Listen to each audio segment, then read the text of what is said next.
আসসালামু আলাইকুম ওয়া রাহমাতুল্লাহি ওয়া বারাকাতুহু। ইন্নাল হামদুলিল্লাহ ওয়াসসালাতু ওয়াসসালামু আলা মান লা নাবিয়্যা বা'দা ওয়া আলা আলিহি ওয়া সাহবিহি আজমাইন। আউযু বিল্লাহি মিনাশ শাইতানির রাজীম। বিসমিল্লাহির রহমানির রহিম। ইয়া আইয়ুহান নাসু উবুদু রাব্বাকুমুল্লাযী খালাকাকুম ওয়াল্লাযীনা মিন ক্বাবলিকুম লাআল্লাকুম তাত্তাকুন।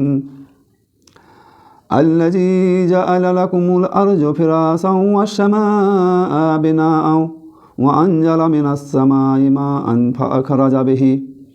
فأخرج به من الثمرات رزقا لكم فلا تجعلوا لله أندادا وأنتم تعلمون. وإن كنتم في ريب مما نزلنا على عبدنا فأتوا بسورة من مثله وادعوا شهداءكم من دون الله إن كنتم صادقين. فإن لم تفعلوا ولن تفعلوا فاتقوا النار التي وقودها الناس والحجارة أعدت للكافرين. وبشر الذين آمنوا وعملوا الصالحات أن لهم جنات تجري من تحتها الأنهار كلما رزقوا منها من ثمرات رزقا قالوا هذا الذي رزقنا من قبل وأتوا به متشابها ولهم فيها أزواج مطهرة অহুম ফিহা খালিদুন। সম্মানিত দেশ বিদেশের শ্রোতা ভাই বোনেরা, বাবাজিরা, জ্ঞানীগুণী ব্যক্তিবর্গ, সকলের প্রতি মহান আল্লাহ রাব্বুল আলামিনের অগণিত রহমত শান্তি বর্ষিত হোক। আমরা মহান আল্লাহর দরবারে শুকরিয়া আদায় করছি, যিনি আমাদেরকে এই পৃথিবীতে বসবাসের উপযোগী করে পাঠিয়েছেন। সুন্দর চেহারা, সুন্দর সুরাত, গঠন, স্ট্রাকচার দিয়ে পাঠিয়েছেন। একই সাথে পৃথিবীতে চলার জন্যে হেদায়েত পথ নির্দেশকা প্রেরণ করেছেন। সেই মহান আল্লাহর দরবারে আমরা শুকরিয়া আদায় করছি, আলহামদুলিল্লাহ। অতঃপর দরুদ ও সালাম, শান্তির ধারা বর্ষিত হোক শেষ নবী হজরত মুহাম্মদ মুস্তাফা সাল্লাল্লাহু আলাইহি ওয়াসাল্লামের প্রতি। আল্লাহুম্মা সাল্লি আলাই, আল্লাহুম্মা বারিক আলাই। আমি আপনাদের সামনে কোরআন মাজিদের সবথেকে বড় সূরা আল বাকারা, সূরা আল বাকারার 21 থেকে 25 নম্বর আয়াত তেলাওয়াত করেছি এবং সেই বিষয়ে আমি আলোচনা করব। ওমা তৌফিকি ইল্লা বিল্লাহ, তাওয়াক্কালতু ইলাইহি উনীব। আমরা আজ মুর্শিদাবাদ জেলার বাবরি মসজিদ শিলান্যাস হয়েছে বেলডাঙ্গায়। শিলান্যাস অনুষ্ঠানে উদ্বোধনের সময় তেলাওয়াত করা হয়েছে এই আয়াতগুলো। আমরা এই আয়াতের মধ্য দিয়ে দেশবাসীর কাছে কি বার্তা দিতে চাইলাম, এ আয়াতের সারমর্ম কী, এর ব্যাখ্যা কী, তাফসির কী, আল্লাহ রাব্বুল আলামিন এই আয়াতসমূহে কী বোঝাতে চাইছেন, সেই বিষয়গুলো আমি আমার ক্ষুদ্র সামর্থ্যের মধ্য দিয়ে আপনাদের সামনে পেশ করার চেষ্টা করব। ওমা তৌফিকি ইল্লা বিল্লাহ, আল্লাহর কাছে দোয়া করব এ পেশকৃত বিষয়গুলো, তেলাওয়াতকৃত বিষয়গুলোর দ্বারা গোটা মানব জাতি উপকৃত হোক। এ দোয়া, এ প্রার্থনা মহান আল্লাহর কাছে করি। আমরা যারা যেখান থেকে শুনছি, তেলাওয়াতকৃত বিষয়সমূহ অনুধাবন করে আমরা যেন আমাদের জীবনে বাস্তবায়ন করতে পারি এবং তার উপরে জীবন পরিচালনা করতে পারি। আল্লাহ আমাদের সকলকে সেই তৌফিক দান করুন, আমিন। কোরআন মাজিদের সূরা আল বাকারার প্রথম আয়াত থেকে শুরু করে 20 নম্বর আয়াত পর্যন্ত 3টি বিষয়ে বক্তব্য পেশ করা হয়েছে। প্রথম বিষয়ে বক্তব্য পেশ করা হয়েছে মুমিনদের বৈশিষ্ট্য সম্পর্কে। সেখানে আল্লাহ রাব্বুল আলামিন বলেছেন যে আল্লাযীনা ইউমিনুনা বিল গায়বি ওয়া ইয়াকিমুনা সলাতা ওয়া মিম্মা রাযাকনাহুম ইউনফিকুন। অর্থাৎ মুমিন তো তারাই যারা গায়বকে বিশ্বাস করে, নামাজ আদায় করে, তাদেরকে যে রিজিক দেওয়া হয়েছে তা থেকে তারা দান করে। এরকমভাবে পরপর আয়াতগুলোতে ইমানদারদের বৈশিষ্ট্য বর্ণনা করা হয়েছে। পরে আল্লাহ রাব্বুল আলামিন পরের আয়াতে ইমানদারদের বৈশিষ্ট্য বর্ণনা করার পর কাফেরদের বৈশিষ্ট্য সম্পর্কে আলোকপাত করা হয়েছে। সেখানে বলা হয়েছে ইন্নাল্লাযীনা আমানু ইন্নাল্লাযীনা কাফারু সাওয়াউন আলাইহিম আনজারতাহুম আম লাম তুনজিরহুম লা ইউমিনুন। যারা অবিশ্বাসী তাদের সামনে আপনি ইমানের কথা, কোরআনের কথা, হিদায়াতের কথা যেভাবেই প্রেস করুন না কেন, তাদের কানে এবং চোখে, অন্তরে মোহর মেরে দেওয়া হয়েছে। তাহলে দুটো শ্রেণী নিয়ে আলোচনা হলো। 3 নম্বর শ্রেণী নিয়ে আলোচনা করা হয়েছে সূরা বাকারার পরবর্তী পর্যায়ে, যে অমিনান নাস মান ইয়াকুলু আমান্না বিল্লাহি ওয়া বিল ইয়াউমিল আখির ওয়া মা হুম বিমুমিনিন। কিছু মানুষ আছে যারা বলে আমরা আল্লাহ এবং রাসূলের উপরে ঈমান এনেছি, আখিরাতকেও বিশ্বাস করি, কিন্তু তারা প্রকৃতপক্ষে মুমিন নয়। এই তৃতীয় শ্রেণীর মানুষের বর্ণনা দীর্ঘ বেশ কতগুলো আয়াত, 8 থেকে প্রায় 20 নম্বর আয়াত, 12টি আয়াত পরপর বৈশিষ্ট্য বর্ণনা করা হয়েছে, তাদের উদাহরণ পেশ করা হয়েছে। তাহলে 3টে শ্রেণীকে বর্ণনা করার পর প্রথম মানুষকে আহ্বান জানানো হচ্ছে। 3টে শ্রেণীর বৈশিষ্ট্য বর্ণনা করার পর আল্লাহ রাব্বুল আলামিন মানুষের সামনে আহ্বান জানাচ্ছেন, দাওয়াত পেশ করছেন। এই দাওয়াতটাই আজকের এই আলোচনার মূল বিষয়, যে আল্লাহ রাব্বুল আলামিন মানুষের সামনে কি দাওয়াতটা পেশ করছেন। সেই দাওয়াতটা হচ্ছে ইয়া আইয়ুহান নাস উবুদু রাব্বাকুমুল্লাযী খালাকাকুম ওয়াল্লাযীনা মিন ক্বাবলিকুম লাআল্লাকুম তাত্তাকুন। হে ঈমানদার লোকেরা, যারা ঈমান, হে বিশ্বাসী লোকেরা। কোরআন মাজিদের বর্ণনা খেয়াল করুন, বিভিন্ন জায়গায় ঈমানদার লোকেদেরকে সম্বোধন করা হয় হে ঈমানদার লোকেরা। কোনো জায়গায় মুনাফিকদের সম্বোধন করা হয়, কোনো জায়গায় কাফেরদের সম্বোধন করা হয়, কোনো জায়গায় আরও অন্যান্য সামগ্রিকভাবে মানব জাতিকে সম্বোধন করা হয়। কিন্তু এই আয়াতে সূরা বাকারার 21 নম্বর আয়াতে যে সূচনাটা করা হচ্ছে সেটা বলা হচ্ছে ইয়া আইয়ুহান নাস উবুদু রাব্বাকুমুল্লাযী খালাকাকুম ওয়াল্লাযীনা মিন ক্বাবলিকুম লাআল্লাকুম তাত্তাকুন। হে মানব জাতি, মানুষ পদবাচ্যে যারাই বিবেচিত তাদেরকে আল্লাহ রাব্বুল আলামিন এই সম্বোধন করছেন। মানুষ পদবাচ্যে যারাই, সে হিন্দু হোক, খ্রিস্টান হোক, মুশরিক হোক, নাসারা হোক, মুসলমান হোক, মুনাফিক হোক, বা পৃথিবীতে যত মানুষ আছে, ইহুদি, খ্রিস্টান, বৌদ্ধ, ঈসাই, সক্রেটিস, অগ্নি উপাসক, যে কোনো মানুষ, সে আস্তিক হোক বা নাস্তিক, সব মানুষকে মৌলিক আহ্বান পেশ করা হচ্ছে মানুষের সামনে। তাহলে মৌলিক আহ্বানটা হচ্ছে এই, যে তোমরা একমাত্র দাসত্ব করো আল্লাহ রাব্বুল আলামিনের, যিনি তোমাদেরকে সৃষ্টি করেছেন, এবং এর মধ্যেই তোমাদের সফলতা নিহিত রয়েছে। সম্ভবত তোমরা সফলতা অর্জন করবে। তাহলে সফলতা অর্জন করার জন্য একমাত্র পথ এবং পন্থা, মাপকাঠি হচ্ছে আল্লাহ রাব্বুল আলামিনের দাসত্ব করা। তো এই দাসত্ব করার একটা আহ্বান পেশ করা হলো। এবং কোরআন মাজিদের যে সূরা ফাতিহায় আমরা আবেদন পেশ করেছি। সূরা ফাতিহাটা হচ্ছে পুরোটা দোয়া, মুনাজাত, দরখাস্ত আল্লাহ রাব্বুল আলামিনের কাছে পেশ করেছি, এবং এই দরখাস্তের প্রতি উত্তরে আল্লাহ রাব্বুল আলামিন কোরআন মাজিদ দিলেন, গোটা সূরা বাকারা থেকে সূরা নাস পর্যন্ত।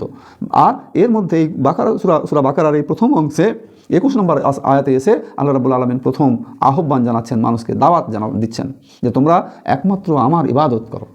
এই ইবাদতের জায়গাগুলোকে অনেকগুলো ভাগে, বেশ কয়েকটা ভাগে ভাগ করা হয়। তার মধ্যে 3টে খুব গুরুত্বপূর্ণ।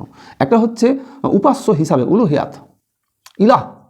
তাহলে উপাসনার জায়গায় একমাত্র আল্লাহ রাব্বুল আলামিনেরই উপাসনা করতে হবে। আল্লাহ রাব্বুল আলামিন ঘোষণা করেছেন সূরা জারিয়াতের 56 নম্বর আয়াতে, যে ওমা খালাকতুল জিন্না ওয়াল ইনস ইল্লা লিয়াবুদুন। আমি মানব এবং জিন জাতিকে কেবলমাত্র, শুধুমাত্র আমার ইবাদত করার জন্যই সৃষ্টি করেছি। তাহলে মানব জাতির সামনে এই আহ্বান দ্ব্যর্থহীন ভাষায় স্পষ্ট করে দেওয়া হয়েছে। সুতরাং উপাসনা হতে হবে, ইবাদত হতে হবে একমাত্র আল্লাহর। দ্বিতীয় আর একটা বিষয় হচ্ছে যে আমরা আল্লাহ রাব্বুল আলামিনের অসংখ্য নাম আছে, সেই সুন্দর সুন্দর নাম এবং গুণাবলী, এই সুন্দর নাম এবং গুণাবলীরকে স্বীকৃতি দিতে হবে, স্বীকার করতে হবে। আল্লাহ রাব্বুল আলামিন বলছেন ওয়ালিল্লাহিল আসমাউল হুসনা ফাদউহু বিহা।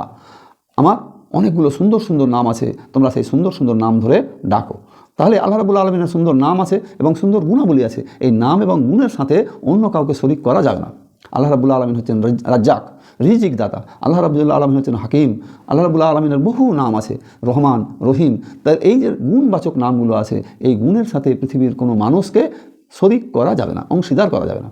তাহলে প্রথম বললাম তার দাসত্বে, তার ইবাদতে তাকে অন্য কাউকে শরীক করা যাবে না। আল্লাহ রাব্বুল আলামিন এই শরীক করে দেওয়াটা অত্যন্ত অপছন্দ করেন। আল্লাহ রাব্বুল আলামিনের নবী হযরত মুহাম্মদ মুস্তাফা সাল্লাল্লাহু আলাইহি সাল্লামকে জিজ্ঞাসা করা হয়েছে, বুখারী শরীফে এই হাদিসটি আছে, যে আল্লাহ নবীকে জিজ্ঞাসা করা হলো যে সবচেয়ে নিকৃষ্ট গুনাহ কোনটি? তো আল্লাহ নবী বললেন যে আল্লাহর সাথে শিরক করা, অর্থাৎ শিরক, অংশী স্থাপন করা, এইটা হচ্ছে সবচেয়ে নিকৃষ্ট গুনাহ, নিকৃষ্ট পাপ।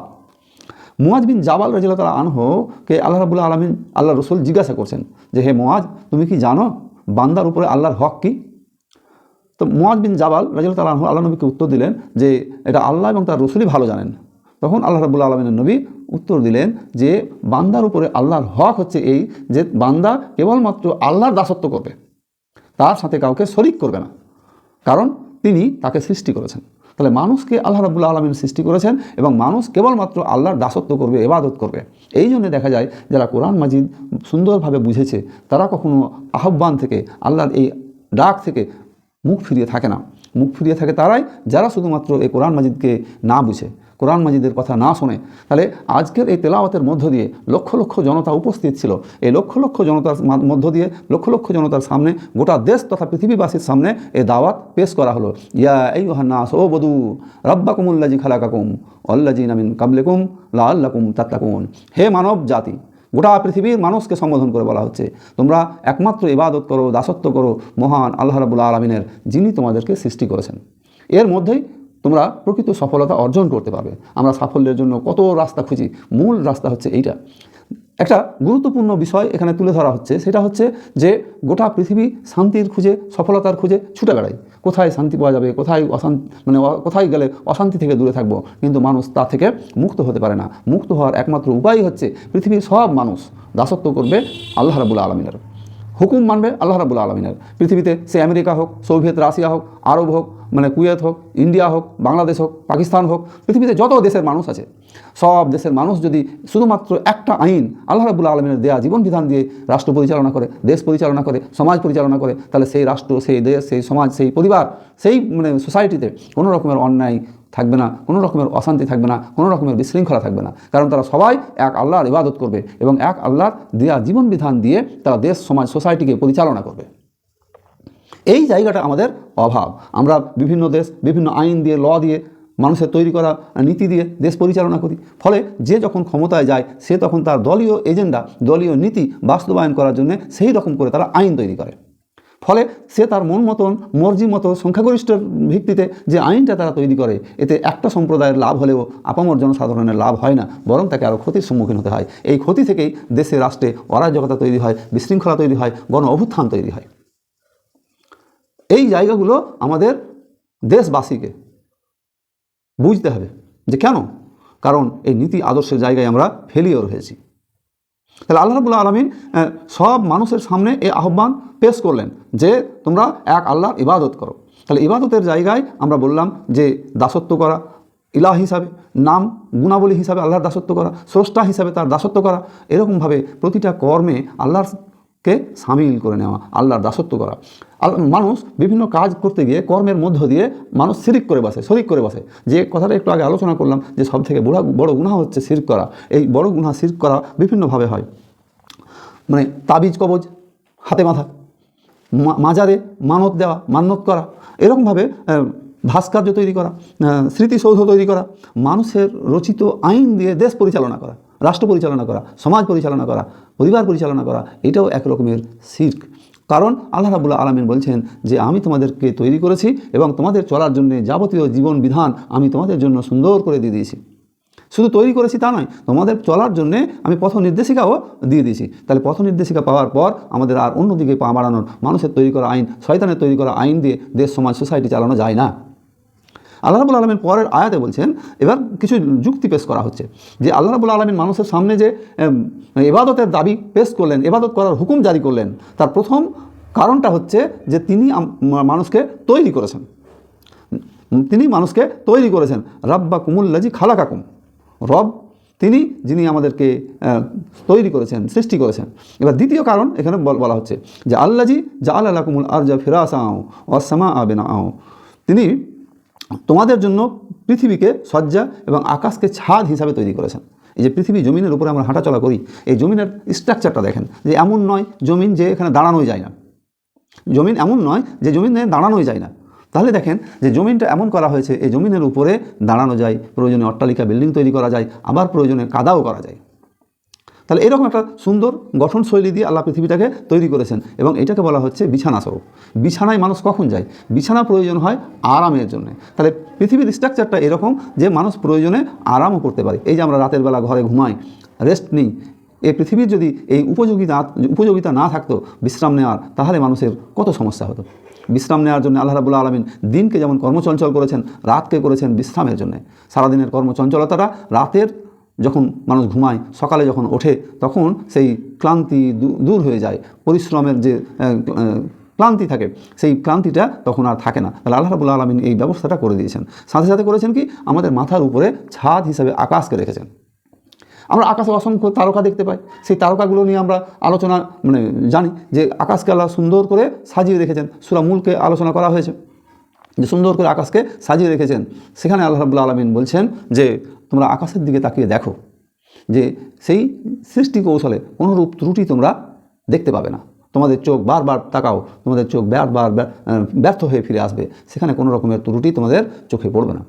তো শুধু কি আকাশ তৈরি, আমরা যদি আকাশের বুকে যে চাঁদ দেখি, আকাশের বুকে যে সূর্য দেখি, বৈজ্ঞানিকদের গবেষণার একটা ফলাফল হচ্ছে এই, সূর্য যে জায়গায় আছে তার থেকে যদি 1 ডিগ্রি নিচে নেমে যায়, তাহলে সূর্যের যে তাপ, তার প্রভাব, এই তাপের প্রভাবে পৃথিবী পুড়ে ছাই হয়ে যাবে। মানুষের বসবাস, গাছপালা, উদ্ভিদ তা আর অস্তিত্বে থাকবে না। আবার সূর্য যে জায়গায় আছে তার থেকে যদি 1 ডিগ্রি উপরে উঠে যায়, তাহলে সেই সূর্যের যে পৃথিবী একবারে শীতল হয়ে যাবে। এত শীতল হবে যে শীতলতায় মানুষ, উদ্ভিদ, প্রাণী বেঁচে থাকবে না। তাহলে আল্লাহ রাব্বুল আলামিন এই সূর্যকে কত সুন্দরভাবে অবস্থান করিয়েছেন। চাঁদ যে জায়গায় আছে, চাঁদ যদি সেই জায়গা থেকে 1 ডিগ্রি নিচে নেমে যায়, তাহলে সেই চাঁদের এবং পৃথিবীর আকর্ষণে যে জল জোয়ার ভাটা হয়, এই জোয়ারের টানে সব জল একদিকে চলে যাবে এবং পৃথিবীর এক অংশে প্লাবিত হয়ে শেষ হয়ে যাবে, আর অন্য অংশে হয়ে যাবে মরুভূমি। উল্টো দিকে যে অংশে পৃথিবী থেকে দূরে থাকবে সেই অংশটা হয়ে যাবে মরুভূমি। তাহলে পৃথিবীতে বসবাসের আর উপযোগী জায়গা থাকবে না। তাহলে আল্লাহ রাব্বুল আলামিন কত হিকমত, কত কৌশল, যে আকাশকে আমাদের উপরে, মাথার উপরে ছাদ হিসাবে রেখেছেন এবং জমিনকে বিছানা হিসাবে বিছিয়ে রেখেছেন। তারপরে কি করছেন, ও আনজালা মিনাস সামাই মান ফাআখরাজা বিহি মিনাস সামারাতি রিজকাল লাকুম ফালা তাজআলু লিল্লাহি আনদাদা ওয়া আনতুম তা'লামুন। তিনি আকাশ হতে বাড়ি বর্ষণ করেন, বৃষ্টি বর্ষণ করেন। শুধু আকাশকে সুন্দর করে সাজালেন, চাঁদ সূর্য দিলেন তা নয়, আকাশ থেকে বৃষ্টি বর্ষণ করেন। এই যে নদী, সমুদ্রের পানি দিনের বেলা সূর্যের তাপে গরম হয়, বাষ্পীভূত হয়ে উপরে উঠে যায়, আবার রাতের শীতল হয়ে সেইগুলো শিশির আকারে, কোনো সময় বৃষ্টির আকারে পৃথিবীতে জমিনে বর্ষিত হয়। এই জমিনে বর্ষণ হওয়ার পর কী হয়, যে জমিন ছিল শুকনা খটখটে, যেখানে জলের খুব প্রয়োজন ছিল, সেই জমিন শীতল হয়, জল পেয়ে সে যেন নতুন প্রাণ পায়। দেখা যাবে যে যখনই বৃষ্টি হচ্ছে তখনই গাছপালা, উদ্ভিদ এমন সতেজ হয়ে যায় যেন গাছপালাগুলো নিষ্ক্রিয় হয়েছিল, নিস্তেজ হয়েছিল, পানি পাওয়ার পর সেগুলো সতেজতা লাভ করেছে, উদ্ভিদ সতেজতা লাভ করেছে। আমরা মাঠে যারা কাজ করি বা কাজ করেন, তারা মাঠের জমিতে বীজ ফেলে চলে আসেন, ছিটিয়ে আসেন, তারপর সেই বীজ মাটি থেকে রস শোষণ করে। এই যে আকাশ থেকে বৃষ্টি বর্ষণ হয়েছে, সেই রস শোষণ করে, তার থেকে অঙ্কুরোদ্গম হয়, অঙ্কুরোদ্গম থেকে আস্তে আস্তে চারা বের হয়। এখন প্রশ্ন হচ্ছে যে মানুষ তো শুধু বীজ ফেলে এলো, এই বীজের মধ্যে থেকে চারা বের করলো কে? যদি আপনি খেয়াল করে দেখেন তাহলে দেখবেন এই চারা বেরোনোর পেছনে কোনো মানুষের কোনো হাত নেই। আল্লাহ রাব্বুল আলামিন আকাশ থেকে বৃষ্টি দিলেন, জমিন থেকে ফসল উৎপাদন করলেন, তারপর করলেন কি, তারপর ফসল উৎপাদন হলো, ফল ফুল দিয়ে পৃথিবীকে সাজিয়ে দেওয়া হলো। তারপর আল্লাহ রাব্বুল আলামিন বলছেন যে অতএব তোমরা আমার আল্লাহর সমকক্ষ কাউকে স্থির করো না, এটা তোমরা অবগত আছো যে এই কাজগুলো যে হচ্ছে, এই কাজগুলো সম্পর্কে তোমরা অবগত আছো, ফলত তোমরা আল্লাহর সাথে কাউকে শরীক স্থাপন করিও না। তাহলে আল্লাহ রাব্বুল আলামিন রিজিকের যাবতীয় প্রসেস সব ব্যাখ্যা করলেন। আর একটা গুরুত্বপূর্ণ বিষয় খেয়াল করেন যে মানুষের জীবনের যে প্রয়োজন, যাবতীয় প্রয়োজন আপনি আল্লাহ কীভাবে মেটাচ্ছেন দেখেন। যে কোনো একজন মানুষ, সে বড় হোক বা ছোট বা শিশু, যাই হোক না কেন, পৃথিবীতে যদি সে 1 সেকেন্ড বেঁচে থাকবো মনে করে, তাহলে 1 সেকেন্ড বেঁচে থাকার জন্য হলেও তার একটা জমিন দরকার, 1 সেকেন্ড বেঁচে থাকার জন্য হলেও তার বায়ুমণ্ডল থেকে অক্সিজেন দরকার, 1 সেকেন্ড বেঁচে থাকার জন্য হলেও এই পৃথিবীতে বাঁচার মতন পরিবেশ দরকার। আল্লাহ রাব্বুল আলামিন সেই পরিবেশ তৈরি করেছেন। 1 সেকেন্ড বাঁচার জন্য হলেও পৃথিবীতে সূর্যের আলো দরকার, আলো এবং তাপ একমাত্র আসে সূর্য থেকে, আল্লাহ রাব্বুল আলামিন সেই ব্যবস্থা করে দিয়েছেন। তাহলে 1 সেকেন্ড বাঁচার জন্য হলেও চন্দ্র পৃথিবীকে যে আলোকিত করে রাতে, সেই চাঁদের একটা ভূমিকা পৃথিবীকে সুন্দর করে সাজিয়ে রাখার জন্য আছে। আপনি খেয়াল করেন যে 1 সেকেন্ড বেঁচে থাকার জন্য আল্লাহর যত বড় বড় সব নিয়ামত, জমিন, আসমান, চাঁদ, সূর্য, বায়ুমণ্ডল, অক্সিজেন সব আপনি ব্যবহার করছেন। তাহলে সব ব্যবহার করার পর আপনি খেয়াল করুন তো, এই যে পৃথিবীতে আপনি 40 বছর, 45 বছর, 60 বছর, 70 বছর, 90 বছর, 100 বছর বাঁচছেন, তাহলে এই 100 বছর প্রতি সেকেন্ড আপনি আল্লাহর এই নিয়ামতগুলোকে ব্যবহার করছেন। তো এই প্রতি সেকেন্ড নিয়ামতগুলো ব্যবহার করার পর আল্লাহ রাব্বুল আলামিন শুধুমাত্র বলছেন যে আমি তোমাদেরকে সৃষ্টি করলাম, আমার নিয়ামতগুলো তোমাদের ব্যবহারের উপযোগী করে দিলাম, আর তোমরা শুধুমাত্র আমার দাসত্ব করো, আমার ইবাদত করো। এই ইবাদত শব্দটা হচ্ছে এরকম যে ইবাদতের অর্থ হচ্ছে বিনয় প্রকাশ করা। এই ইবাদতের শব্দ হচ্ছে নম্র হওয়া। নম্র হওয়া, বিনয় হওয়া কোনটা? নম্র বিনয় হওয়াটা হচ্ছে সেইটা যে কাজগুলো করলে আল্লাহ রাব্বুল আলামিন খুশি হন, যে কাজ, যে কথা, যে আচরণ, যে ব্যবহার ইত্যাদির মধ্য দিয়ে আল্লাহ রাব্বুল আলামিন খুশি হন, সেই কাজ, সেই কথা, সেই ব্যবহার, এটা হচ্ছে আল্লাহর জন্য ইবাদত। তাহলে আল্লাহ রাব্বুল আলামিন চাইছেন যে তারা আমার ইবাদত করুক। ইবাদত করার কেন করবেন তার পর লজিক আল্লাহ রাব্বুল আলামিন এখানে পেশ করেছেন। পরের আয়াতে আল্লাহ রাব্বুল আলামিন বলছেন যে শুধু যে তোমাদেরকে আমি সৃষ্টি করলাম তা নয়, সৃষ্টি করার পর আল্লাহ রাব্বুল আলামিন মানুষের জন্য একটা পথের নির্দেশিকা দিচ্ছেন। নির্দেশিকাটা কি? যে অইন কুনতুম ফি রাইবিম মিম্মা নাজ্জালনা আলা আবদিনা ফাতু বিসূরাতিন মিন মিসলিহি ওয়াদউ শুহাদাআকুম মিন দুনিল্লাহি ইন কুনতুম সাদিকিন। আমি আমার বান্দার প্রতি যা অবতীর্ণ করেছি, যদি তোমরা তাতে সন্দিহান হও তাহলে সেই রকম একটা সূরা আনয়ন করো, তোমাদের সেই সাহায্যকারীদের ডেকে নাও যারা আল্লাহ হতে পৃথক, যদি তোমরা সত্যবাদী হও। তোমরা যদি সত্যবাদী হও তাহলে তোমাদের যত রকমের সাথী আছে তাদেরকে ডাকো, দিয়ে আমার এই কিতাবের মতো একটা কিতাব, ছোট্ট একটা সূরার মতো সূরা তোমরা রচনা করো, যদি তোমরা তোমাদের দাবিতে সত্যবাদী হও। এই আয়াতে আল্লাহ রাব্বুল আলামিন রেসালাতের ঘোষণা দিলেন। যে রেসালাতটা কি? রেসালাত হচ্ছে আল্লাহর পক্ষ থেকে যুগে যুগে কালে কালে যখনই সমাজ সভ্যতা ধ্বংসের মুখে দাঁড়িয়েছে, তখনই সেই সোসাইটিকে রক্ষা করার জন্য, সেই মানবতাকে বাঁচানোর জন্য নবী এবং রসুল আল্লাহ যুগে যুগে পাঠিয়েছেন। শেষ নবী এবং রসুল হচ্ছেন হযরত মুহাম্মদ মুস্তাফা সাল্লাল্লাহু আলাইহি সাল্লাম। এখানে আল্লাহ রাব্বুল আলামিন শেষ নবীকে তার বান্দা হিসেবে ট্রিট করেছেন, আর আল্লাহ নবীও নিজেকে আল্লাহর বান্দা হিসেবে পরিচয় দিতেন। তাহলে আমরা, এটা সবথেকে বড় ব্যাপার যে একটা স্কুলে একজন ছাত্র, হেডমাস্টার যখন কাউকে বলবে যে এ আমার ছাত্র, তার মানে হেডমাস্টারের বলার মধ্যে, ছাত্র হিসাবে পরিচয় দেওয়ার মধ্যে একটা বড় কোয়ালিটি থাকে। তাহলে আল্লাহ রাব্বুল আলামিন যখন কাউকে আমার বান্দা হিসাবে ট্রিট করছেন, বলছেন, তখন বুঝতে হবে যে এর মধ্যে বড় কিছু একটা ব্যাপার আছে। আল্লাহ রাব্বুল আলামিন তার নবীকে বিরাট আকারের সম্মান দিয়ে মানে আলোচনা করছেন যে এ হচ্ছে আমার বান্দা। এই আমার বান্দার উপর আমি কী করেছি? যে আমার পক্ষ থেকে ওহী নাজিল করেছি। ওহীটা কি? ওহীটা হচ্ছে কোরআন মাজিদ। আল্লাহ রাব্বুল আলামিনের নবী হযরত মুহাম্মদ মুস্তাফা সাল্লাল্লাহু আলাইহি সাল্লাম যখনই যা ওহী এসেছে তখনই মানুষের সামনে তিনি তেলাওয়াত করেছেন, এই ওহীর বাণীগুলো মানুষের কাছে পৌঁছে দিয়েছেন। তখন তৎকালীন সমাজের লোকেরা এটাকে মনে করতো যে মানে গণকের কাছ থেকে শিখে নেওয়া, অথবা অন্য কোথাও থেকে শিখে নেওয়া, অথবা জিনেদের কাছ থেকে শিখে নেওয়া। তাদের এই কথার চ্যালেঞ্জ এখানে জানানো হচ্ছে যে আমি তোমাদেরকে তোমাদের জীবন পরিচালনার জন্য দিক নির্দেশনা দিলাম। এই দিক নির্দেশনাটা হচ্ছে ওহী। যদি এটা তোমাদের কাছে মনে হয় যে আল্লাহ নবী বানোয়াটভাবে বলছেন, তাহলে তোমরা এইরকম ছোট একটা সূরার মতন একটা সূরা নাজিল করো, তোমরা রচনা করে নিয়ে আসো। সেই 1450 বছর থেকে আজ পর্যন্ত এইরকম চ্যালেঞ্জের মোকাবেলা কোনো মানুষ এখন পর্যন্ত করতে পারেনি, কেউ করার সাহসও করেনি। তাহলে এইরকম মানে অথেন্টিক একটা কিতাব দেওয়া হলো, ওহী দেওয়া হলো, কোরআন দেওয়া হলো, যে কোরআনটা এখন পর্যন্ত চ্যালেঞ্জের কেউ নিতে পারেনি। তারপরে বলা হচ্ছে যে ফাইন লাম তাফআলু আলাম তাফআলু ফাত্তাকুন নার আল্লাতি ওয়াকুদুহান নাস ওয়াল হিজারা উইদ্দাত লিল কাফিরিন। অতঃপর যদি তোমরা করতে তা না পারো, তোমরা তো কখনো সেটা করতে পারবেও না, তাহলে তোমরা সেই জাহান্নামকে ভয় করো, যে জাহান্নামের ইন্ধন হবে মানুষ এবং পাথর। মানুষ এবং পাথর জাহান্নামের ইন্ধন হবে, জ্বালানি হবে, যা অবিশ্বাসীদের জন্য প্রস্তুত করে রাখা হয়েছে। যারা এটা বিশ্বাস করবে না তাদের জন্য সেই জাহান্নামকে যে প্রস্তুত করে রাখা হয়েছে। এখন কোরআন মাজিদে যে সমস্ত মানে বর্ণনাগুলো এখানে দেওয়া হলো, পেশ করা হলো, তো আল্লাহ নবী হযরত মুহাম্মদ মুস্তাফা সাল্লাল্লাহু আলাইহি সাল্লামের কাছে এ বাণী যখন পৌঁছালো, তখনকার সেই যুগের মানুষরা এই চ্যালেঞ্জ গ্রহণ করার চেষ্টা করেছে, কিন্তু তারা বারে বারে ব্যর্থ হয়েছে। এবং সেই রকম কোরআনের মতন বিষয় কেউ এখনও পর্যন্ত উত্থাপন করতে পারেনি। বিভিন্ন মনীষীগণ, বিভিন্ন বিখ্যাত ব্যক্তিগণ যারাই এই কোরআনকে পড়েছে, কোরআনকে বোঝার চেষ্টা করেছে, তাদেরই অন্তরে একটা প্রভাব পড়েছে। তাহলে কোরআনের একটা বিশেষত্ব আছে, কোরআন নিজেই হচ্ছে একটা মুঅজিজা। অন্যান্য নবী এবং রসুলদের উপরে যে সমস্ত কিতাবগুলো এসছে, সেই মুঅজিজাগুলো সেই সময়েই শেষ হয়ে গেছে। সালেহ আলাইহিস সালামের উপরে যে মুঅজিজা পাঠানো হয়েছিল উটনি, সেটা তৎকালীন সময়ে শেষ হয়ে গিয়েছে।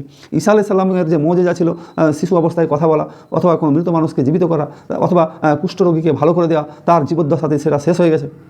কিন্তু আল্লাহ নবী হযরত মুহাম্মদ মুস্তাফা সাল্লাল্লাহু আলাইহি সাল্লামকে যে মুঅজিজা দেওয়া হলো, এই মুঅজিজাটা হচ্ছে কোরআন মাজিদ, এবং এইটা কিয়ামত পর্যন্ত থাকবে। একে আল্লাহ রাব্বুল আলামিন এর ঘোষণা দিয়েছেন, দায়িত্ব নিয়েছেন। তাহলে মুঅজিজা আল্লাহ রাব্বুল আলামিন কোরআন মাজিদ দিলেন, এবং এই মুঅজিজাটা নবী করিম সাল্লাল্লাহু আলাইহি সাল্লামকে দিলেন। তাহলে এই মুঅজিজাটা কেন আমরা এটাকে মুঅজিজা বলছি? কোরআন মাজিদের বিভিন্ন জায়গায়, বিভিন্ন আয়াতে বিভিন্নভাবে এক্সাম্পল সেট করা হয়েছে যে কোরআন মাজিদের কী কী বৈশিষ্ট্য। তো এরকম অনেক কারণ আছে, তার মধ্যে আমি কয়েকটা কারণ আপনাদের সামনে বলার চেষ্টা করছি। কোরআন মাজিদ হচ্ছে সর্ববিধ জ্ঞানের একটা আধার। মানুষের জীবন পরিচালনা করার জন্য যত রকমের জ্ঞান হোক, সেটা বৈজ্ঞানিক জ্ঞান হোক, মানে সামাজিক হোক, রাজনৈতিক হোক, অর্থনৈতিক হোক, দেশ পরিচালনা হোক, রাষ্ট্র পরিচালনা হোক, ইন্টারন্যাশনাল আন্তর্জাতিক বিশ্ব পরিচালনা হোক, যে কোনো জ্ঞান দরকার হবে কোরআন মাজিদ থেকে এই জ্ঞান পাওয়া যাবে। এটা হচ্ছে জ্ঞানের আধার, 1 নম্বর। দ্বিতীয় হচ্ছে এই কিতাব শুধুমাত্র মুসলমানদের জন্য নয়, এই কিতাব বা এই জ্ঞানের আধার হচ্ছে বিশ্ব মানবতার জন্য, গোটা পৃথিবীর মানুষের জন্য। মুসলমানরা কোরআন মাজিদকে তাদের নিজেদের সম্পদ মনে করবে, বিষয়টা এরকম নয়, বরং এই কোরআন মাজিদ গোটা পৃথিবীর মানব জাতির জন্য সম্পদ। গোটা মানব জাতি এখান থেকে হেদায়েত পাবে, উপকৃত হবে। 3 নম্বর কারণ হচ্ছে যে কোরআন মাজিদে কিছু গায়েবী সংবাদ দেওয়া হয়েছে, যে গায়েবী সংবাদগুলো কালক্রমে বাস্তবে রূপদান করা হয়, বাস্তবায়িত হয়েছে। সূরা রুমে যেমন আলোচনা করা হয়েছে পারস্য এবং ইরানদের, পারস্য এবং যে ইরান পারস্য, আরেকটা মানে রোমের সঙ্গে যে লড়াই, তো প্রথমে পারস্য জয়লাভ করলো, কোরআন মাজিদে বলা হয়েছে যে মানে পারস্য যুদ্ধে, আর কয়েক বছর পর রোমানরা জিতলো। এই যে ভবিষ্যৎবাণী করা হয়েছে, এই ভবিষ্যৎবাণী এরকম অনেকগুলো ভবিষ্যৎবাণী যেগুলো করা হয়েছে ঘটবে। অনেক ভবিষ্যৎবাণী বিগত দিনে ঘটেছে, আগামীতেও অনেক ভবিষ্যৎবাণী আছে যেগুলো ঘটবে। কিয়ামত কীভাবে সংগঠিত হবে সেভাবে সে সম্পর্কে বর্ণনা করা হয়েছে। ঈসা আলাইহিস সালাম আসবেন, ইয়াজুজ মাজুজ আসবেন, আবির্ভাব ঘটবে, তারপরে মাসিহা, অর্থাৎ ঈসা আলাইহিস সালামের যে আবির্ভাব ঘটবে, এইরকম যে সমস্ত ঘটনাগুলো বর্ণনা করা হয়েছে আগামীতে সেগুলো ঘটবে। অনেকগুলো ঘটনা বিগত দিনে ঘটেছে। 4 নম্বর কাজ হচ্ছে যে পূর্ববর্তী উম্মতদের যে শরীয়ত ছিল এবং তার ইতিহাস কোরআন মাজিদে এত সুন্দরভাবে বর্ণনা করা হয়েছে, পূর্ববর্তী উম্মতদের শরীয়ত এবং ইতিহাস সম্পর্কে, যে তাদের সেই ধর্মীয় পণ্ডিতরাও সেই সুন্দর বর্ণনা তারা দিতে পারত না। যে বিগত দিনে যে সমস্ত ধর্মীয় পণ্ডিতগুলো ছিল তারা তাদের ধর্মীয় গ্রন্থের বর্ণনা সেইভাবে এত সুন্দরভাবে দিতে পারেনি, কোরআন যত সুন্দরভাবে দিয়েছে। 5ম হচ্ছে মানুষের অন্তর্নিহিত বিষয় যা কোরআনে বর্ণনা করা হয়েছে, মানুষের ইন্টারনাল বিষয়, সেই অন্তর্নিহিত বিষয়গুলো বৈজ্ঞানিক গবেষণায় সব প্রমাণিত হয়েছে। যেগুলো এখনও প্রমাণিত হয়নি, আগামীতে সেগুলো প্রমাণিত হবে। মানুষের শরীরের যে স্ট্রাকচার, মানুষের তৈরি যে আলাক, মানুষের যে গঠন শৈলী, বিজ্ঞানরা যে আজকে যেভাবে মানুষের গঠন প্রক্রিয়া বর্ণনা করছেন, এই গঠন প্রক্রিয়া নিয়ে আল্লাহ রাব্বুল আলামিন আগেই বর্ণনা করেছেন। লাকাদ খালাকনাল ইনসানা ফি আহসানি তাকবীম, মানুষকে আমি উত্তম পরিকাঠামো দিয়ে তৈরি করেছি। তাহলে গঠন শৈলী সম্পর্কে আল্লাহ রাব্বুল আলামিনের দেয়া বক্তব্য আজকে বৈজ্ঞানিক যুগে বৈজ্ঞানিক গবেষণায় প্রমাণিত হচ্ছে। যত দিন যাবে বিজ্ঞানের গবেষণা যত বাড়বে, কোরআনের মর্যাদা তত বাড়তে থাকবে। 6 হচ্ছে ইহুদিদের মোবাহেলার চ্যালেঞ্জ। ইহুদিরা কোরআন মাজিদকে বলতো যে এটা আল্লাহর কিতাব নয়, এটা মুহাম্মদ সাল্লাল্লাহু আলাইহি সাল্লাম তার নিজের রচনা করা, শিখে নেওয়া বা জিনদের কাছ থেকে শিখে নেওয়া কিতাব। এর পরিপ্রেক্ষিতে ইহুদিদেরকে চ্যালেঞ্জ করা হয়েছে, যদি তোমাদের কথা সত্য হয় যে কোরআন আল্লাহর পক্ষ থেকে পাঠানো কিতাব নয়, তাহলে তোমরা এর মোবাহালা করো। মোবাহালা অর্থ হচ্ছে যে তোমরা এই কথা বলে প্রতিশ্রুতি দাও যে কোরআন যদি আল্লাহর কিতাব না হয় তাহলে আমরা মৃত্যুবরণ করব। কোনো ইহুদি এখনও পর্যন্ত এই মুবাহালার স্বীকৃতি দিতে পারেনি। তাহলে তারা আসলে অন্তরে জানতো যে এই কিতাব আল্লাহর পক্ষ থেকেই পাঠানো কিতাব, এই কিতাব হচ্ছে প্রকৃতপক্ষে ওহী, কিন্তু তারা অন্তরে বিশ্বাস করলেও বাহিরে কখনো তারা প্রকাশ করতো না, এবং এই জন্য তারা মুবাহালার চ্যালেঞ্জ গ্রহণ করতে পারেনি। তারপরে মানে কোরআনের 7ম বৈশিষ্ট্য হচ্ছে যে কোরআন যখন কোনো মানুষ শুনে, সে মুমিন হোক, মুশরিক হোক, কাফের হোক, তার উপরে যেন একটা প্রভাব পড়ে যায়। যে কোনো মানুষই কোরআন শুনবে তার উপরে একটা প্রভাব কোরআনের পড়বে। তাহলে কোরআনের কাছে এলে মানুষ তাদেরকে এফেক্টেড করবে। এই জন্য কাফেররা ঘোষণা করতো যে ওয়াকাল আল্লাযিনা কাফারু লা তাসমাউ লিহাযাল কুরআন আলগাউ ফিহি লাআল্লাকুম তাগলিবুন, তোমরা কোরআন শুনবে না, যেখানে কোরআনের আলোচনা হবে সেই জায়গায় তোমরা বাধাবিঘ্ন সৃষ্টি করো, সম্ভবত তোমরা এর দ্বারাই সফলতা লাভ করবে। এটা ছিল কাফেরদের উক্তি। তাহলে কাফেররা কোরআন শোনার জায়গায় তারা যেত না। আজও যে সমস্ত মানুষগুলো কোরআন শুনতে দেয় না, তারাও ওই শ্রেণীর মানুষ, শোনার পথে বাধা দেয়। তাহলে কোরআন মাজিদের এই আহ্বান পেশ করা হচ্ছে যে মানুষ যখনই কোরআনের কাছে আসবে তখন তার উপর একটা কোরআনের প্রভাব বিস্তার করবে। এ হচ্ছে 7ম বৈশিষ্ট্য। 8ম বৈশিষ্ট্য হচ্ছে যে কোরআন মাজিদ মানুষ যদি বারবার পড়ার পরেও কোরআন মাজিদ পড়লে কোনো মানুষের বিরক্ত আসে না। পৃথিবীতে কোনো গ্রন্থ আপনি পাবেন না যে গ্রন্থ 2-4বার পড়ার পর আপনার মধ্যে বিরক্ত আসবে না, বরং একবারের জায়গায় 2বার পড়লেই সেই গ্রন্থ বা সেই বই বা সেই কিতাব সম্পর্কে আপনার একটা বিরক্তি ভাব তৈরি হবে। কিন্তু কোরআন মাজিদের বৈশিষ্ট্যটা আলাদা। প্রতিদিন তেলাওয়াত হচ্ছে, প্রতিদিন মানুষ লক্ষ লক্ষ মানুষ কোরআন হিফজ করছেন, প্রতিদিন নামাজে মানুষ সকাল সন্ধ্যা তেলাওয়াত চলতে থাকে। এতে মানুষের বিরক্তি আসে না, বরং সুন্দর তেলাওয়াত হলে মানুষ আরও আকৃষ্ট হয় এবং সে যেন কোরআনের জগতে হারিয়ে যায় এই তেলাওয়াত শুনে। অষ্টম হচ্ছে যে কোরআন সংরক্ষণের যে বিষয়, সেই সংরক্ষণের দায়িত্ব সরাসরি আল্লাহ রাব্বুল আলামিন নিয়েছেন। ইন্না নাহনু নাজ্জালনা যিকরা ওয়া ইন্না লাহু লাহাফিজুন, এই কোরআনকে আমি নাজিল করেছি এবং এর রক্ষণাবেক্ষণের দায়িত্ব আমার। তাহলে আল্লাহ রাব্বুল আলামিন এই কোরআনের রক্ষণাবেক্ষণের দায়িত্ব নিজে নিয়েছেন। পৃথিবীতে অনেক ধর্মগ্রন্থ আছে যেগুলো বিকৃত অবস্থায় আছে, কিন্তু কিয়ামত পর্যন্ত কোরআনের মধ্যে কোনো বিকৃতি লাভ করবে না, এটা সংরক্ষণ করবে একমাত্র আল্লাহ রাব্বুল আলামিন। পরের 10 নম্বর কারণ হচ্ছে কোরআনের যে সমস্ত শব্দ ব্যবহার করা হয়েছে, এই শব্দগুলো এত উন্নত শব্দ ভাণ্ডার যে শব্দগুলো সীমিত, অল্প সংখ্যক শব্দ ব্যবহার করা হয়েছে। কোরআন মাজিদের যে টোটাল শব্দগুলো যদি দেখেন, তাহলে এক একটা শব্দের বিভিন্ন রূপ ধারণ করেছে।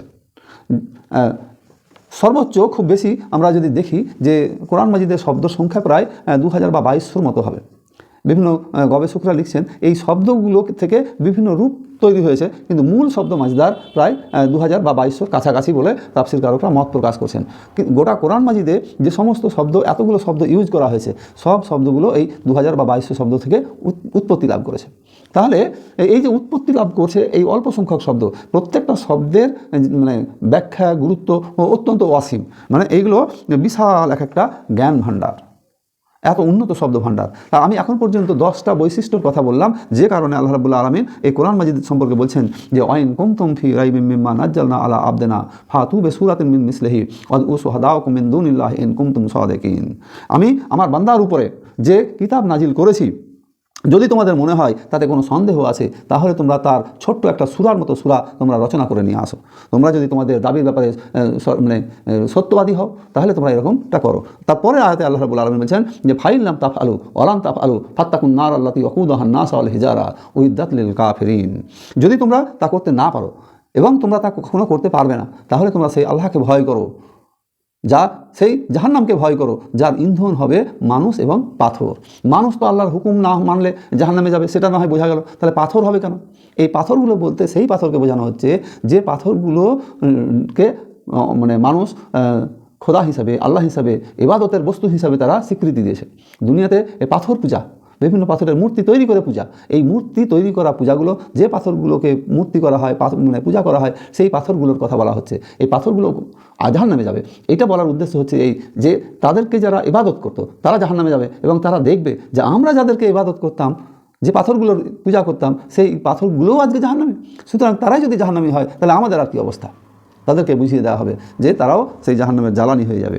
পরের আয়াতে বলা হচ্ছে, এবার সান্ত্বনামূলক বার্তা দেওয়া হচ্ছে যে সমস্ত লোকগুলো অবাসরিল্লাযিনা আমানু ওয়া আমিলুস সালিহাতি আন্না লাহুম জান্নাতিন তাজরি মিন তাহতিহাল আনহার কুল্লামা রুজিকু মিনহা মিন সামারাতির রিজকান কালু হাযাল্লাযী রুজিকনা মিন কাবলু ওয়া আতু বিহি মুতাসাবিহা ওয়া লাহুম ফিহা আজওয়াজুন মুতাহহারাতুন ওয়া হুম ফিহা খালিদুন। এই 25 নম্বর আয়াতে বলছেন যে যারা বিশ্বাস স্থাপন করেছে এবং সৎ কাজ করে থাকে তাদের সুসংবাদ দাও। তাদের সুসংবাদটা কি? তাদের সুসংবাদটা হচ্ছে যে এমন জান্নাতের যার তলদেশ দিয়ে নদী, ঝর্ণা প্রবাহিত হচ্ছে, নদীসমূহ প্রবাহিত হয়, যখন সেখানে তাদেরকে খাবার দেওয়া হবে, ফলপুঞ্জ প্রদান করা হবে, তখনই তারা বলবে যে এইরকম খাবার তো আমরা দুনিয়ায় দেখেছি, দুনিয়ার সদৃশ্য ফল। আর তাদের জন্য সেখানে থাকবে শ্রদ্ধা সহধর্মিণীগণ, তার মধ্যে তারা চিরকাল অবস্থান করবে। এখানে জান্নাতের একটা বর্ণনা দেওয়া হলো যে সমস্ত লোকগুলো ঈমান এনেছে। তাহলে এই আলোচনাটা শুরু করা হয়েছে মানুষকে দাওয়াত দিয়ে, যে তোমরা ঈমান নিয়ে এসো আল্লাহর উপরে। এই মানুষগুলো যারা ঈমান নিয়ে আসলো এবং ঈমানের দাবি অনুযায়ী সৎ কাজ করলো, শুধু ঈমান আনা নয়, ঈমানের সাথে সাথে তার দাবি অনুযায়ী সৎ কাজ করলো, এই লোকগুলোকে সুসংবাদ দেওয়া হচ্ছে যে তাদেরকে জান্নাত দেওয়া হবে। জান্নাত এমন যার তলদেশ দিয়ে ঝর্ণা প্রবাহিত হবে। আমরা ঝর্ণা অর্থাৎ নদী নিয়ে যদি আমরা ভাবি, তাহলে নদীর তীরবর্তী জায়গাগুলোতে বসতে উঠতে অত্যন্ত ভালো লাগে, পরিবেশ খুব ভালো থাকে। তাহলে জান্নাতের বর্ণনা দিতে গিয়ে এই ঝর্ণার বর্ণনা দেওয়া হচ্ছে যে সেখানে সুমিষ্ট পানীয় থাকবে, সেখানে মানুষ যা চাইবে তাই পাবে। তাদের খাবার সম্পর্কে এখানে যে বর্ণনা দেওয়া হয়েছে, যখনই তাদেরকে খাবার দেওয়া হবে জান্নাতে, তখন তারা সেগুলো দেখবে আর মনে করবে যে এইরকম খাবার তো আমরা দুনিয়াতে দেখেছি। তবে তাফসীরকারকরা বলছেন যে নাম, খাবারের নাম এবং সাইজ, আকার এক হলেও তাদের স্বাদ, তাদের বৈশিষ্ট্য কিন্তু দুনিয়ার ফলের থেকে অনেক উন্নত। তাফসীরকারকরা লিখছেন যে জান্নাতে কোনো মানুষ যখন কোনো ফল খাবে, তখন তার এই ধারণাটা হবে যে এরকম ফল তো দুনিয়াতে ছিল। তখন তার স্বাদ যখন প্রথমবার খাবে তখন যে স্বাদ পাবে, দ্বিতীয়বার যখন কামড় দেবে বা খাবে তখন তার থেকে আরও স্বাদ বেড়ে যাবে, তৃতীয়বার যখন খাবে তখন আরও স্বাদ বেড়ে যাবে। এইভাবে যতবার সে খেতে থাকবে ততবার তার স্বাদ বাড়তে থাকবে, বরং স্বাদের কোনো টেস্টের কোনো কমতি হবে না, সেটা ক্রমান্বয়ে বাড়তে থাকবে। এবং তাদেরকে সাথী দেওয়া হবে, যে সাথী সম্পর্কে বলা হচ্ছে সহধর্মিণীগণ। সহধর্মিণী দেওয়া হবে। এই সহধর্মিণী শব্দটার অর্থ হচ্ছে কোনো মানুষ সে যদি পুরুষ জান্নাতে যায় তাহলে তাকে জান্নাতে তার সঙ্গী দেওয়া হবে, যদি কোনো নারী জান্নাতে যায় তাহলে জান্নাতেও তাকে তার সঙ্গী দেওয়া হবে। এই সঙ্গীটা আল্লাহ রাব্বুল আলামিন, আমরা বিভিন্ন তাফসির থেকে হুর, গিলেমান ইত্যাদি যে শব্দগুলো ব্যবহার করি, এখানে তাফসির কারকদের স্পষ্ট বার্তা হচ্ছে তাদেরকে সাথী দেওয়া হবে, সে পুরুষ হোক অথবা নারী। তো আল্লাহ রাব্বুল আলামিন তাদের শুভ সংবাদ দিলেন। তো আমি আজকে যে সূরা নিয়ে আলোচনা করলাম, এই সূরার মধ্য দিয়ে গোটা পৃথিবীর মানুষের কাছে আহ্বান জানানো হলো যে তোমরা এক আল্লাহর ইবাদত করো, এবং তিনি তোমাদেরকে সৃষ্টি করেছেন এবং তিনি তোমাদের যাবতীয় প্রয়োজন পূরণ করেছেন। জমিনকে সমতল করেছেন, আকাশকে ছাদ হিসাবে বিছিয়েছেন, আকাশ থেকে বৃষ্টি বর্ষণ করেন, জমিন থেকে ফসল উৎপাদন করেন এবং তোমাদের জীবন পরিচালনার জন্য যাবতীয় উপাদানের ব্যবস্থা করেন। শুধু জীবন পরিচালনা নয়, তার কোন পথে মানুষের জীবন পরিচালিত হবে, হক বাতিল ইত্যাদি, এই রূপরেখা হিসাবে কোরআন মাজিদ পাঠিয়েছেন এবং নবীকে গাইড হিসাবে পাঠিয়েছেন। যে নবীর উপরে এক কিতাবকে নাজিল করা হয়েছে, তিনি হচ্ছেন তোমাদের গাইড। আর এই গাইড বুক হচ্ছে আল্লাহ রাব্বুল আলামিনের পাঠানো কিতাব, গাইড বুক, এবং নবী করিম সাল্লাল্লাহু আলাইহি ওয়াসাল্লাম হচ্ছেন তার প্রকৃষ্ট বাস্তবায়নকারী। নবী করিম সাল্লাল্লাহু আলাইহি ওয়াসাল্লাম তার সারা জীবনে দেখিয়েছেন এই কোরআন দিয়ে জীবন পরিচালনা করেছেন এবং কোরআন দিয়ে রাষ্ট্র পরিচালনা করেছেন। তাহলে আল্লাহ রাব্বুল আলামিন দিলেন। কিতাব সম্পর্কে বর্ণনা করতে গিয়ে বলা হচ্ছে যে আমি যে কিতাব দিয়েছি এরকম গুণবান কিতাব কোনো মানুষ, এরকম উচ্চ মর্যাদা সম্পন্ন কিতাব মানুষের পক্ষে রচনা করা সম্ভব নয়। শুধু মানুষ কেন, জিন সাহায্য করলেও সম্ভব নয়। এবং যারা বিশ্বাস স্থাপন করবে এবং নেক আমল করবে তাদের শুভ সংবাদ দেওয়া হয়েছে, তারা জান্নাতের অধিবাসী হবে, তাদেরকে ঝর্ণা প্রবাহিত স্থানে রাখা হবে, তাদেরকে জান্নাতের খাবার দেওয়া হবে, তাদের সঙ্গী সাথী দেওয়া হবে এবং তারা সেখানে চিরকাল থাকবে। তাদেরকে সেখান থেকে বের করে নিয়ে আসাও হবে না এবং তারা বেরিয়ে আসতেও চাইবে না। তো আল্লাহ রাব্বুল আলামিনের কাছে মোনাজাত করি, দোয়া করি, বক্তা এবং শ্রোতা যাবতীয় আমরা মানুষ যে যেখান থেকে শুনছি বা এই বক্তব্য দেখছি, তারা সবাই যেন আমরা জান্নাতের মেহমান হতে পারি এবং আমরা ঈমান এবং আমল এই দুটোকে যেন হাতিয়ার করতে পারি। তার সাথে আল্লাহর রহমত কামনা করি এবং আল্লাহর রহমত দিয়ে আমরা যেন জান্নাতের একটা কোনায় হলেও অংশ নিতে পারি, জায়গা পেতে পারি। আল্লাহ তুমি আমাদেরকে সেই তৌফিক দান করো। আমিন। ওয়া আখিরি দাওয়া আনিল হামদুলিল্লাহি রাব্বিল আলামিন।